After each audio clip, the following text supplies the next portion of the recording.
الحمدللہ رب العالمین والصلاة والسلام علی رسول اللہ صلی اللہ علیہ وسلم۔ رب اشرح لی صدری ویسر لی امری واحلل عقدۃ من لسانی یفقہوا قولی۔ سبحانک لا علم لنا الا ما علمتنا انک انت العلیم الحکیم۔ رب زدنا علما۔ ان الخیر الحدیث کتاب اللہ وخیر الہدی ہدی محمد صلی اللہ علیہ وسلم۔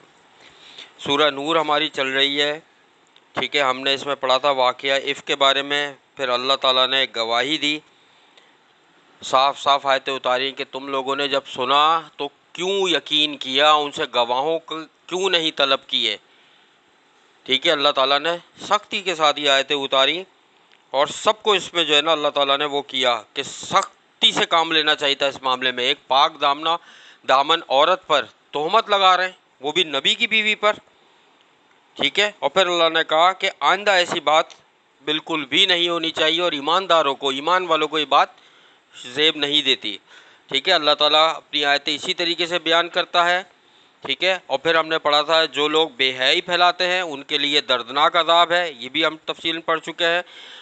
اور اللہ کا فضل نہ ہوتا، ٹھیک ہے، تم پر، تو انسان اس میں بھٹکتا چلا جاتا۔ یہ اللہ ہی کی رحمت ہے، اللہ شفقت کرنے والا، رحم کرنے والا ہے۔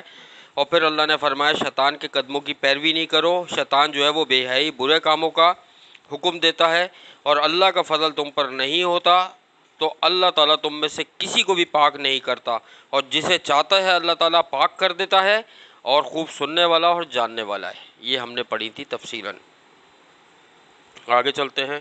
اعوذ باللہ السمیع العلیم من الشیطان الرجیم من ہمزہ ونفخہ ونفثہ۔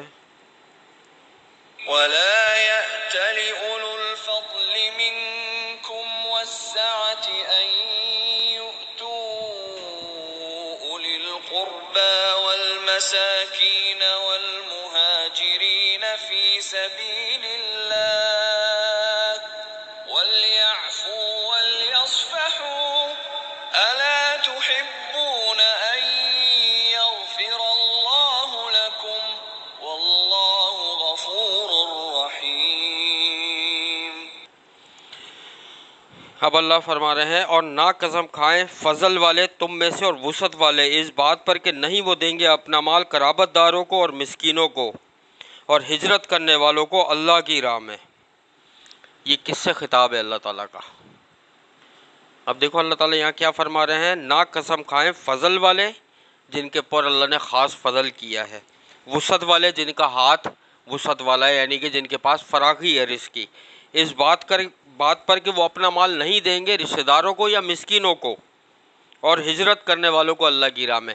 میں نے بتایا تھا جب اماں عائشہ صدیقہ رضی اللہ تعالیٰ عنہ پر تہمت لگی تو جو تہمت لگانے میں سب سے آگے جو بندہ تھا حضرت ابو بکر صدیق رضی اللہ تعالیٰ عنہ، اس کے گھر میں وظیفہ دیتے تھے، پیسے دیتے تھے، راشن ڈلواتے تھے، اور جب انہوں نے ان کی بیٹی پر تہمت لگائی تو انہوں نے وہ روک دیا۔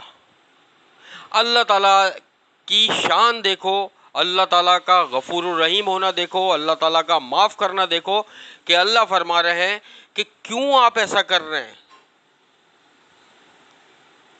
آپ کو چاہیے کہ معاف کر دیں، اور چاہیے کہ درگزر سے کام لیں۔ کیا نہیں آپ پسند کرتے یہ کہ بخش دے اللہ آپ کو، اور اللہ بہت بخشنے والا اور رحم کرنے والا ہے۔ اللہ فرما رہے ہیں کہ آپ کو چاہیے اس کو معاف کر دیں، چھوڑ دیں، وہ وظیفہ جاری رکھیں، جو راشن پانی وظیفہ پیسے جو بھی آپ دے رہے ہیں وہ دیتے رہیں، اور اس کے بدلے کیا آپ یہ نہیں چاہیں گے کہ اللہ تعالیٰ آپ کو معاف کر دے؟ کتنی بڑی بات ہے۔ تو یہ حضرت ابو بکر صدیق رضی اللہ تعالیٰ عنہ نے دوبارہ وظیفہ شروع کر دیا تھا۔ ان کی شان دیکھو کہ وہ اللہ کے اور نبی صلی اللہ علیہ وسلم کے کتنے بڑے اطاعت گزار تھے، کہ اللہ کا حکم آ جائے یا نبی کی زبان سے کوئی بات نکل جائے صحابہ کرام فوراً مان لیا کرتے تھے۔ یہ ہوتی ہے اطاعت گزاری، اور یہ ہے اللہ کی شان کہ اللہ کتنا معاف کرنے والا ہے، کہ اللہ کی مومنہ بندی پر تہمت لگا دی اور اللہ نے معاف کر دیا کہ چھوڑ دیں، آپ اس کو معاف کر دیں، آپ وظیفہ جاری کر دیں۔ آگے چلتے ہیں انشاءاللہ۔ ان الذين يرمون المحصنات الغافلات المؤمنات لعنوا في الدنيا والآخرة ولهم عذاب عظيم۔ اب اللہ فرما رہے ہیں بلا شبہ وہ لوگ جو تہمت لگاتے ہیں بدکاری کی پاک دامن بے خبر مومن عورتوں پر، وہ لعنت کیے گئے ہیں دنیا میں اور آخرت میں، ان کے لیے عذاب عظیم ہے۔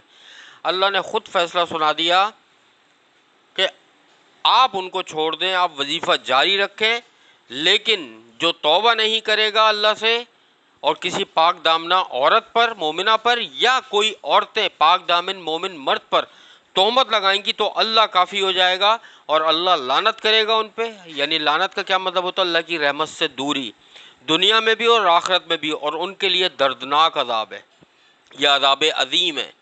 پچھلے آیا تھا کہ دردناک عذاب ہے بے حیائی کا، اور یہاں پہ اللہ نے فرمایا عذاب عظیم، کہ بڑا عذاب ہے ان کے لیے، عظیم عذاب ہے۔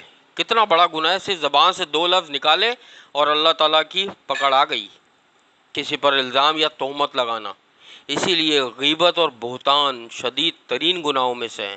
غیبت وہ گناہ ہے جو اس کے اندر برائی ہے اور آدمی پیٹھ کے پیچھے بولے، اور بہتان وہ ہے جو اس کے اندر بات نہیں ہے اور آدمی کسی کو اس کا نام لے کے بتا دے۔ یہ الزام ہے، بہتان ہے، اور اگر بدکاری کی تہمت لگائی تو پھر یہ سخت ترین گناہ ہے۔ ٹھیک ہے، آگے چلتے ہیں انشاءاللہ۔ يوم تشهد عليهم ألسنتهم وأيديهم وأرجلهم بما كانوا يعملون۔ اب اللہ فرما رہا ہے جس دن شہادت دیں گے ان پر ان کے خلاف ان کی زبانیں، ان کے ہاتھ اور ان کے پیر، اس کے بارے میں جو وہ عمل کیا کرتے تھے۔ اللہ فرما رہا ہے قیامت والے دن کیسے بچیں گے؟ ان کے ہاتھ گواہی دیں گے، ان کی زبانیں گواہی دیں گی اپنے منہ سے، ان کے پیر گواہی دیں گے، جو بھی یہ عمل کرتے تھے قیامت والے دن۔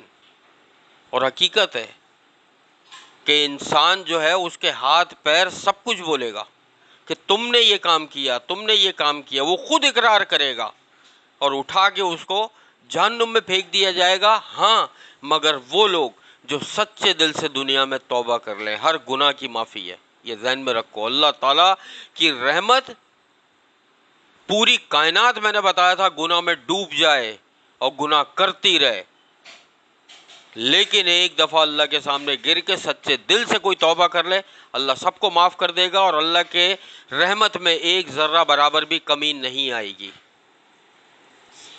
تو اللہ کی رحمت میں رتی برابر بھی کمی نہیں آئے گی، اور پوری کائنات اگر سجدے میں گر جائے، پوری کائنات کے لوگ، اور قیامت تک سجدے میں گرے رہیں، تو اللہ کی اس میں عزت میں ایک رائی کے دانے کے برابر بھی اضافہ نہیں کر سکتے۔ یہ اللہ کی شان ہے۔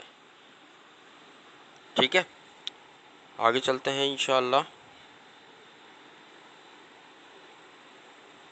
يومئذ يوفيهم الله دينهم الحق ويعلمون أن الله هو الحق المبين۔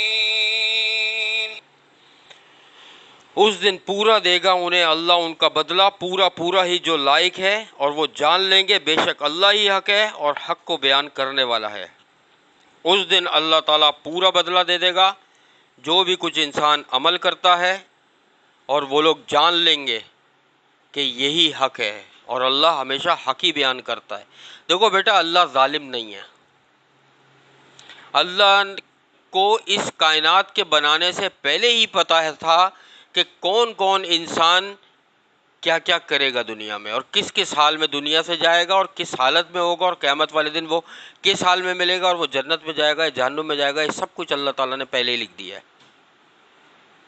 اب دنیا میں بھیج دیا کہ کوشش کرو اپنی، تاکہ قیامت والے دن کوئی عذر نہ پیش کر سکے کہ ہمیں موقع تو دیا ہوتا ہے اللہ دنیا میں، اللہ نے بھیج کے موقع دے دیا۔ جب تک جان ہے، جب تک سانس چل رہی ہے، انسان کو عمل کرنا ہے، اپنی پوری کوشش کرنی ہے۔ زندگی کا ایک ایک لمحہ قیمتی ہے۔ یہ جو لوگ ٹائم ضائع کر رہے ہوتے ہیں نا اپنا، بیٹھے ہوئے گپ شپ لگ رہی ہے، گھنٹوں دنیاوی باتیں، کاروباری باتیں، کام کی آدمی بات کرے۔ صحابہ کرام بھی کرتے تھے، کاروباری باتیں بھی کرتے تھے، نبی صلی اللہ علیہ وسلم سے کاروبار کے سوالات کیے انہوں نے۔ نبی صلی اللہ علیہ وسلم نے کتاب البیوع کتاب البیو جو ہے، بیو کہتے ہیں بے کو، بے کا مطلب ہے تجارت.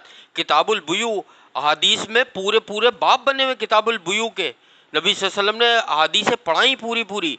اور بلکہ عبداللہ بن مسعود بلکہ یا ابن عمر رضی اللہ تعالیٰ عنہ اس شخص کو مارکیٹ میں کاروبار کرنے کی اجازت ہی نہیں دیتے تھے جب تک کہ وہ کتاب البیو نہ پڑھ لیتا پورا، کہ نبی صلی اللہ علیہ وسلم کی کاروبار سے متعلق تمام حدیثیں نہیں پڑھ لیتا.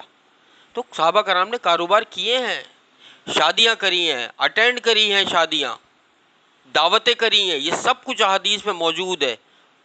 رشتہ داری جوڑی ہے، پڑوسیوں سے اچھا سلوک کیا ہے. ٹائم ضائع نہیں کرو بس. زندگی میں سب سے قیمتی چیز جو ہے نا وہ انسان کا وقت ہے. وقت انسان ضائع نہیں کرے. ذکر و اذکار کرے، قرآن پڑھے، تفسیر پڑھے، نماز پڑھے، نوافل پڑھے، پڑوسیوں سے اچھا سلوک کرے، ماں باپ کی خدمت کرے، رشتہ داروں سے ملے. ٹائم ضائع نہیں کرے. رشتہ داروں سے ملنے بھی جاؤ تو وہاں پہ جا کے اللہ اور رسول کی بات کر لو، ان کی طبیعت پوچھ لو، ان کو کچھ نصیحتیں کر دو، کچھ نصیحتیں خود لے لو اللہ اور رسول کی. یہ سب کچھ ثواب میں لکھا جائے گا. کسی سے مسکرا کر ملنا بھی صدقہ ہے. ٹائم ضائع نہیں کرے بس. وہ سب سے قیمتی چیز ٹائم ہے، انسان کا وقت ہے. وہ حدیث ہم نے پڑھی ہے نا کہ 5 چیزوں کو 5 چیزوں سے پہلے غنیمت جانو، جس میں فرصت کے لمحات کو مصروفیت سے پہلے غنیمت جانو. کہ کوئی ایسی مصروفیت، پتہ ہے مصروفیت اللہ کے عذابوں میں سے ایک عذاب ہے کہ انسان اتنا مصروف ہو جاتا ہے کہ پھر اس کو کسی چیز کا ٹائم نہیں ملتا. اسی طریقے سے صحت کو، بیماری سے پہلے غنیمت جانو. انسان بیماری میں عمل نہیں کر پاتا، نہ نماز کے لیے مسجد جا پاتا ہے، نہ ذکر و اذکار، نہ قرآن کی وہ تلاوت. جب انسان بالکل بیڈ پہ پڑ جاتا ہے، جس کو کہتے ہیں بیڈ ریسٹ کرنا، کچھ بھی نہیں کر پاتا آدمی، تو غنیمت جانو. جوانی کو بڑھاپے سے پہلے غنیمت جانو. زندگی کو موت سے پہلے غنیمت جانو. اور جو فراغ دلی ہے اس کو تنگ دستی سے پہلے غنیمت جانو. جتنا آدمی صدقہ خیرات کر سکتا ہے کرے، اس سے پہلے تنگ دستی آ جائے. تو یہ ہمیں نصیحتیں ملتی ہیں. سورہ نور میں مسلسل آیتیں چل رہی ہیں پاک دامن عورتوں کے بارے میں خاص کر، اور مومن مردوں کے بارے میں، تہمت، بہتان، اس کے بارے میں. اور سخت ترین اللہ تعالیٰ جو ہے نا بدلہ لینے والا ہے. اللہ تعالیٰ سے دعا ہے کہ اللہ تعالیٰ ہمیں ہر اس گناہ سے اپنی حفظ و امان میں رکھے جس کی اللہ پکڑ کرے گا. اللہ تعالیٰ ہم سب کے تمام صغیرہ کبیرہ گناہوں کو معاف فرمائے. ہمارے گھروں میں، ہمارے رزق میں، ہمارے علم میں، ہمارے عمل میں اللہ تعالیٰ بے حساب برکتیں عطا فرمائے. ہماری تمام مشکلات، پریشانیوں اور بیماریوں کو اللہ تعالیٰ دور فرمائے. تمام سننے والے جو ہیں ان کی بھی سب دعاؤں کو اللہ تعالیٰ اپنی بارگاہ میں قبول اور مقبول فرمائے. ہم سب کو اللہ تعالیٰ مسجد آباد کرنے اور قرآن پاک سیکھنے اور سکھانے والے اور اس پر عمل کرنے والوں میں اللہ تعالیٰ شامل فرمائے. ہمارا حساب کتاب آخرت میں انبیاء، شہداء، صدیقین اور سلف صالحین کے ساتھ اللہ تعالیٰ فرمائے. اور ہمیں نبی صلی اللہ علیہ وسلم کا ساتھ، ان کی شفاعت اور ان کے ہاتھوں سے اللہ تعالیٰ آب کوثر نصیب فرما دے. جس طرح اللہ تعالیٰ نے ہمیں دنیا میں قرآن پاک کے خاطر جمع فرمایا ہے، آخرت میں اور جنت الفردوس میں بھی ہم سب کو اللہ تعالیٰ اسی طریقے سے جمع فرما دے. ہمارے والدین، بہن بھائی، رشتہ دار، پڑوسیوں سب کے گناہوں کو اللہ تعالیٰ معاف فرما دے. ہم سب کو ان 70,000 لوگوں میں اللہ تعالیٰ شامل فرما دے جو بغیر حساب کتاب کے اللہ کی رحمت سے جنت الفردوس میں جائیں گے. اللہم انا نسألوک الہدی والتقی والعفاف والغنی. رب ارحمہما کما ربیانی صغیرا. رب انی لما انزلت الی من خیر فقیر ولم اکن بدعائک رب شقیا. اللہم انی اعوذ بک من زوال نعمتک وتحویل عافیتک وفجاءۃ نقمتک وجمیع سخطک. اللہم انا نسألوک الجنۃ الفردوس وقنا عذاب النار. اللہم انا نسألوک الجنۃ الفردوس وقنا عذاب النار. اللہم انا نسألوک الجنۃ الفردوس وقنا عذاب النار. ربنا تقبل منا انک انت السمیع العلیم وتب علینا انک انت التواب الرحیم. سبحان اللہ عما یصفون وسلام علی المرسلین والحمد للہ رب العالمین. سبحانک اللہم وبحمدک نشہد ان لا الہ الا انت نستغفرک ونتوب الیک. السلام علیکم ورحمۃ اللہ وبرکاتہ.